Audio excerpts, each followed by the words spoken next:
Magandang araw mga kakutsero. Ito na naman po ang inyong lingkod na si Jigs na magbibigay sa inyo ng giya ngayong araw ng Sabado. Ngayon po ay October 4, 2025, no? At meron po tayong 7 magagandang karera. Uulitin ko po, itong aking giya ay purely review and analysis ko lamang at walang halong information. Simulan na po natin. Race number 1, dito po magsisimula ang winner take all. 3-year-old and above maiden race, Fraser. Distance is 1,400 meters. Meron po tayong 6 na kalahok. Kung mapapansin natin, may 3 bagong kabayo rito. Etong si Greylark, no? Nagpreba po yan sa 1,200 meters sa kanyang novato run ng 1:15.2. Yung numero 4, Goddess Soteria, nasakay ni J.A. Pastoral. Ito po, napaka-impresibo ng kanyang unang novato run, no? At nagpreba po yan sa 1,200 meters ng 1:12.2 sa kwartos na 23 media, 22 media, 26 media. Kung mapapansin natin, mabilis, no? Unang lundag, 23 media, no? Mukhang itong bandera dito, no? Bagamat andyan si Tula, na isang imported din, na mabilis din, no? Yung numero 5, Perpetuator, no? Nasakay ni Jigger Paano, no? Ni Jackie Jigger, no? May preba rin po yan ng 1:13.6, no?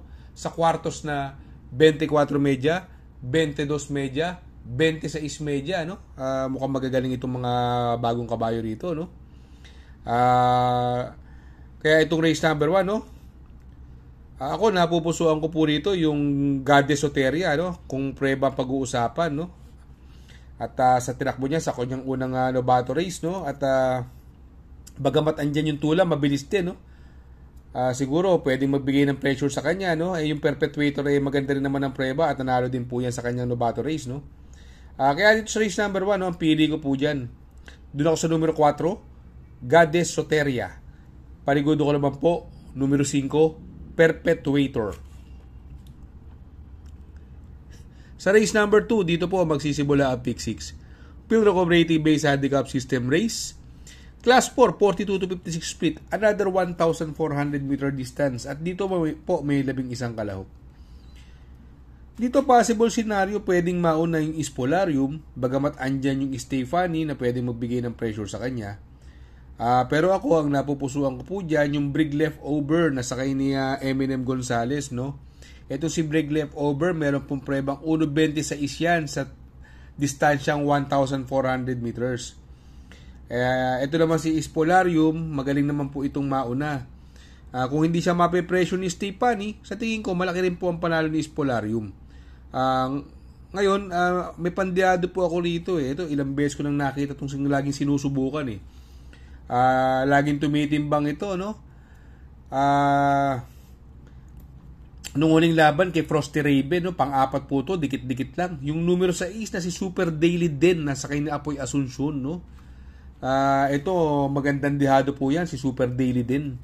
Kaya dito sa race number 2, ang pili ko po, doon ako sa numero 4, Brig Leftover.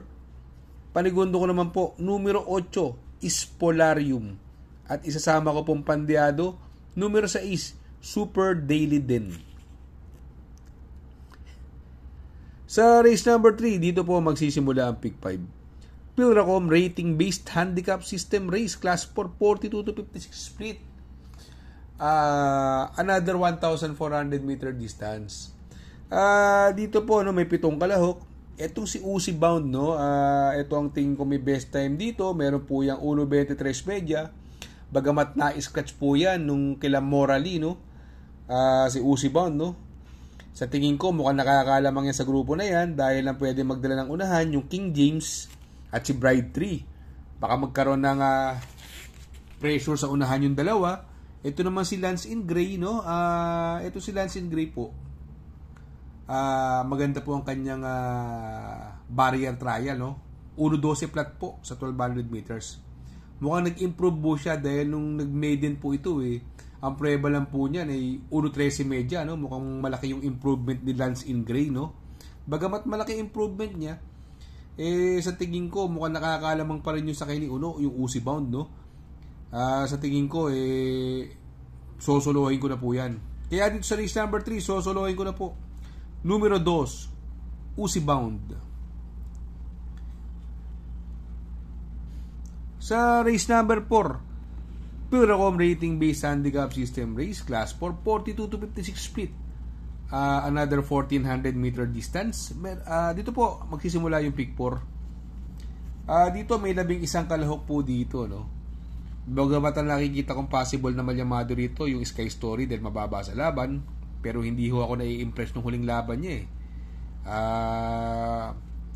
segundong malayo po yan Sky Story, kaya para sa akin out muna siya sa akin, no? Pero hindi ko po sinasabing wala po siyang panalo sa inyo.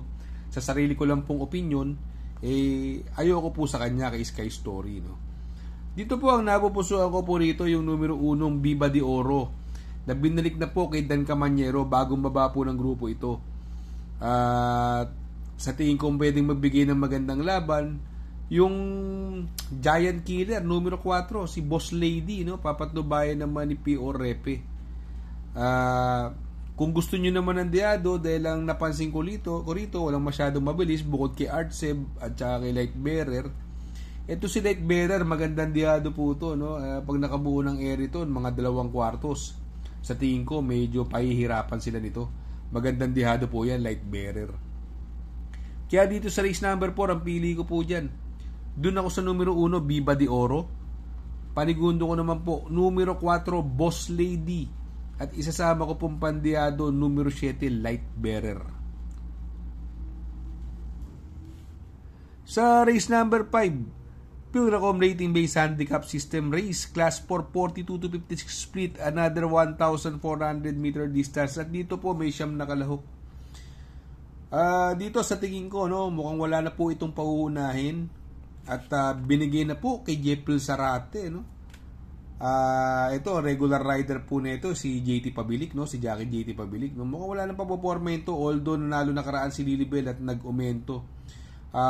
Siguro ako, para sa akin, sosolohin ko na po yung numero 4, Can Caluquin, no.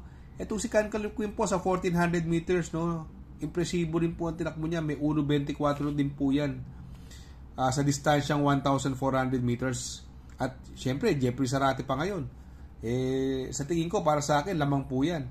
Kaya dito sa race number 5, sosolohin ko na po yan, numero 4, Can Caluquin. Sa race number 6, sa penultimate race, Pilracom Rating Based Handicap System Race, Class 5, 17 to 41 split, another 1400 meter distance. At dito po may 14 na kalahok.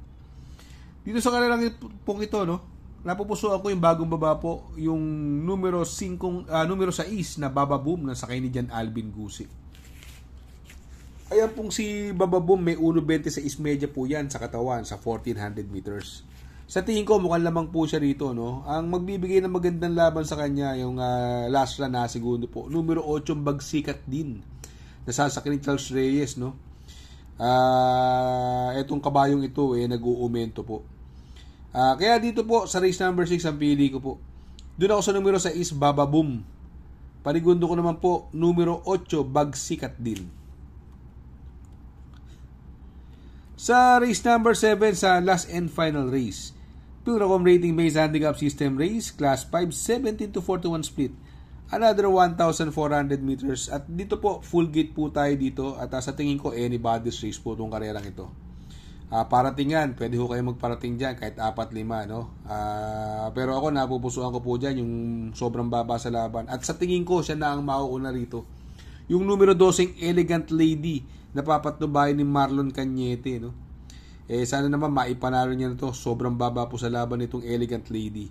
At tingin ko magbibigay ng magandang laban. Maganda ngayon ang numero, nasa labas na labas. Yung numero 14, Isla Puting Bato, sakay ni Isaac Aguila, angkop po ang distansya, 1,400 meters.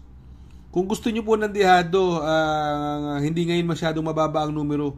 Mukhang maganda ilulundag. Numero 6, Sapin-Sapin, napapatubayan na may gamay sa kanya na si Claro Espare. Magandang dihado po yan. Kaya dito sa race number 7, ang pili ko po, doon ako sa numero 12, Elegant Lady. Panigundo ko naman po, numero 14, Isla Puting Bato. At isasama ko pong pandiado, numero 6, Sapin-Sapin. Mega shoutout, no? Mega shoutout. From Idol JR Cabansag, no?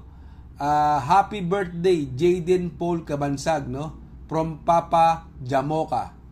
Ito ay pagbati mula kay Idol Ating idol ko, goat of praise caller para sa akin si Sir JR Cabansag, no? Mega shoutout po. Mega shoutout din kay Sir Jester Byron Ferrer, no? Mega shoutout, sir. Shoutout nga pala kay Sir Pax ng Barkadahan OTV. Located po siya sa 1139 New Antipolo Street, Corner Vargas. Malapit lang po sa Abad Santos, yung bagong ginawang tulay. Very convenient and attentive po ang mga tao. Pwede po kayong mag-EB at party while betting on racing. Shout out kay Sir Arnel Mendoza. Please support his channel. Shout out po Sir Arnel Mendoza. Good luck mga kakutsero. Sana po matapat ang ating giya at yung mga nakasunod. Sana po ay magsitama po kayo. Ako yung makikiusap lamang at makikisuyo sa inyo na please like, share, subscribe, and hit the notification bell para update kayo sa aking mga giya. Good luck po and happy racing!